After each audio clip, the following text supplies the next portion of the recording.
ঢাকা দক্ষিণ সিটি কর্পোরেশনের মেয়র নির্বাচিত হয়েছেন বিএনপি নেতা ইশরাক হোসেন।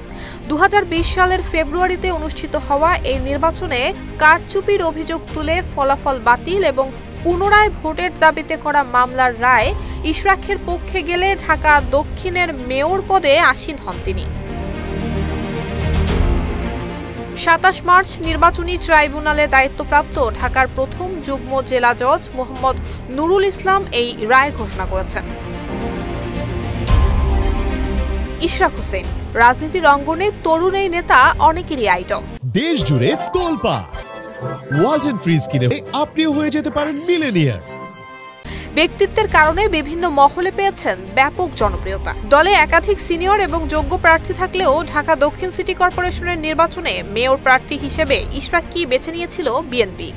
এ বিষয়ে বিএনপির উচ্চ পর্যায়ের দায়িত্বশীল কর্মকর্তারা জানিয়েছেন, দীর্ঘমেয়াদে নেতা হিসেবে গড়ে তুলতে পিতা সাদেক হোসেন খোকার পথ ধরে তার ছেলেকেও দলীয় রাজনীতিতে প্রতিষ্ঠিত করতে চায় BNP high command.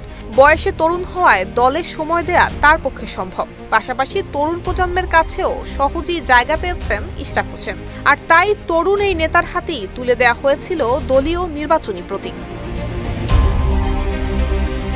Nusrat Jahan Mehak, Dhaka post.